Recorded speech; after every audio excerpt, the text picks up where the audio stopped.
What are some cheat codes you've found in the game of life? Several times in life I've cold called a company to confirm my interview time. I didn't have one prior to my call, but in their confusion and inability to even find my resume I've managed to secure an interview about 4 out of 5 times. Twice I've gotten the job. Smiling is freaking magic. You can hear a smile through the phone, and of course people can see it on your face. People often return a smile with a smile, which spreads positivity. Smiling can actually make you happier, which is a nice feedback loop to be in. Fake it till you make it. Smiles and confidence will open doors for you in life.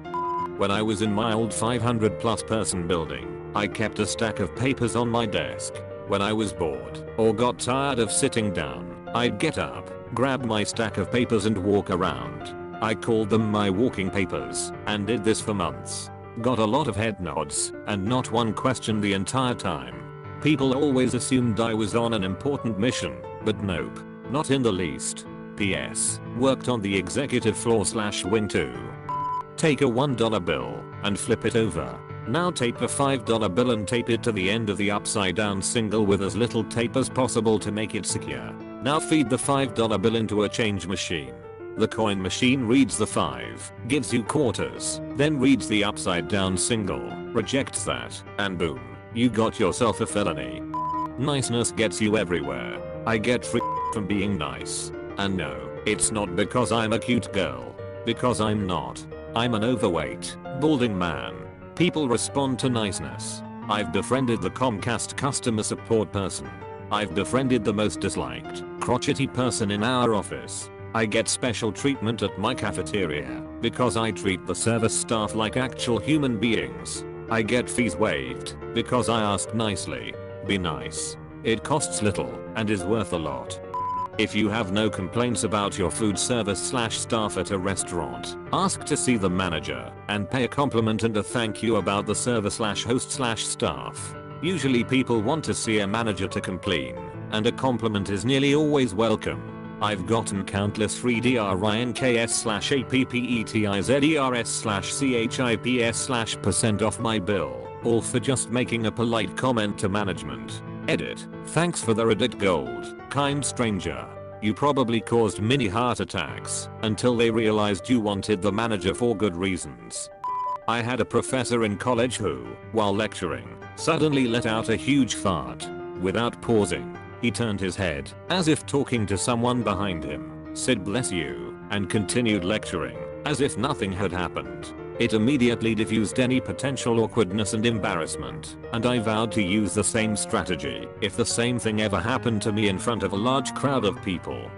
The correct response to any compliment is thank you. You can then follow it up with a comment if you'd like to continue the conversation. If someone likes your dress, thank you, it has pockets. If someone compliments your art, thank you, I've been practicing. If someone asks if you're a professional singer because you have a good singing voice, thank you, I just sing for fun.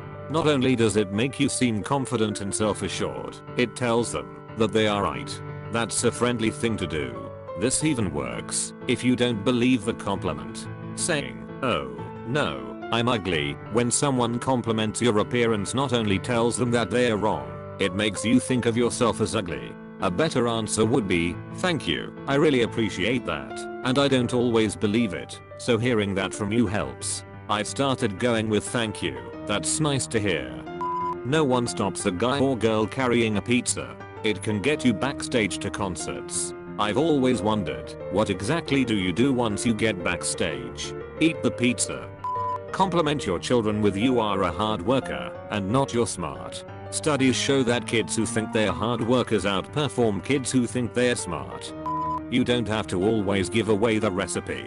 By that I mean, don't over-explain yourself. If you can't do something, 9/10 times it's okay to simply say unfortunately I'm not able to do that, can't swing it this time, etc. You don't have to go on and on about why, or make up reasons and list them off. Over-explaining just ends up looking more suspect than simply being clear and concise. Ask questions about everything. Ask people about themselves. Be open about stuff you don't understand and ask questions about that. When you forget someone's name, own up to it and just ask them. I'm amazed at how many people won't acknowledge even a tiny amount of ignorance, or won't show honest curiosity about something, can't admit they've forgotten something they feel is important, and won't ever ask for help. Guys, your life becomes so much easier if you just drop f***ing ego and ask. I have a heated throw blanket in my living room in the winter. I wrap my coat up in it, crank up the heat, and in a few minutes, my coat is toasty warm, so I can brave the coldest day. Also toss your jeans in the dryer for 15 minutes on a cold morning and you will have similarly warm jeans. It's a nice perk if you have guests over too. Get a credit card like Amex Blue that has 6% cash back at groceries.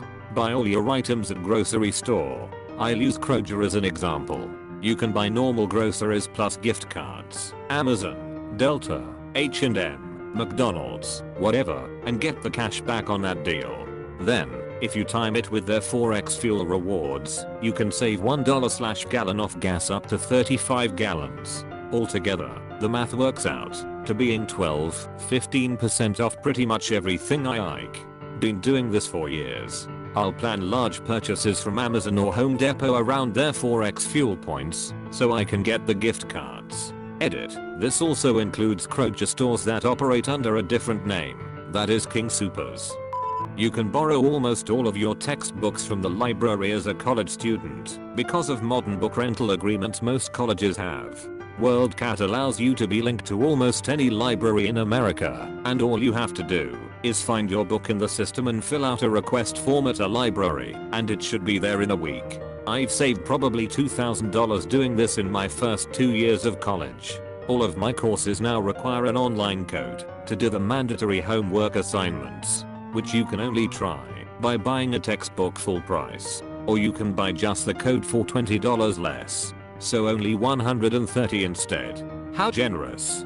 I cannot overstate how much dressing well and being well groomed will impact your life. It'll drop the difficulty by 2 or 3 levels. No joke. People will treat you vastly differently. The opposite is also true.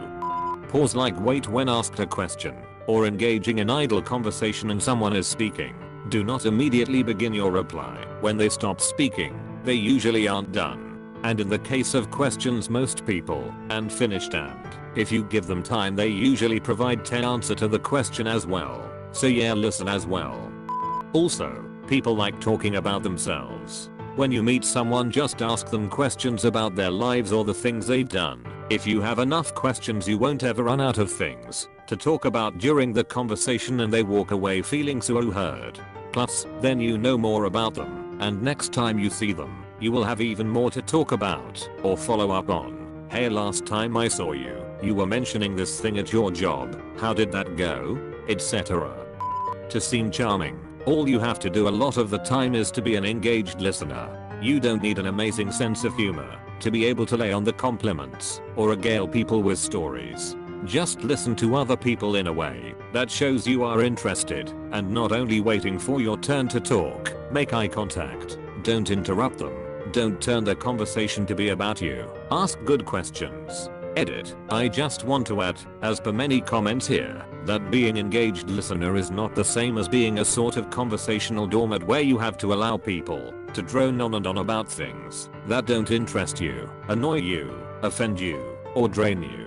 Merely suffering through an encounter is pretty much the opposite of what I'm talking about. It's about letting yourself be interested in and learn from other people and not focus so much on feeling like you have to be an entertainer. And being an engaged listener is really the opposite of the person who just listens and never wants to talk about themselves. You are putting yourself into the conversation with your interested responses. You are guiding it to places you find interesting. Just suffering through boring conversations is not engaged listening. Use the word soon instead of later with your loved ones, or if you are trying to form a new connection with someone. It shows you are interested in talking, but currently busy with something. Talk to you soon. Edit. This doesn't apply to all the scenarios. And it's not creepy or serial killery if you follow rule 1 and 2 in dating. That's another cheat code in the game of life. No matter what your bedtime and wake up time is, stick with it. After a decade of being that person on Facebook at 3 AM and off to work 4 hours later, I started to view sleep as an enjoyable activity, not a chore. Game changer. Mornings are never a drag. If I have trouble sleeping, I can make up for it the next morning without f***ing up my whole day. When it's your bedtime, turn off the lights and wait. And don't touch your ducking phone or your computer. Don't get out of bed, wait. When your alarm goes off, get up. Repeat for 2 weeks. Enjoy a better life. I agree with 99% of this. Sleep hygiene is incredibly important, as is a good schedule. However, if you're like me and can lie in bed, eyes closed, for hours without falling asleep, don't do that. After 30 minutes, get up, go to some other room, and do something boring. Stare at the wall, read the phone book, make and drink a cup of tea. Lying in bed until you fall asleep is good if it doesn't take 3 hours, because after a while being awake in bed makes it harder to fall asleep. Basically, if you can't fall asleep, take a break and try again. Edit. Misplaced comma Reddit 2. I should have specified caffeine-free teas. Some teas are intended to make you sleepy, but personally I just go for my favorite herbal blend, Blue Eyes.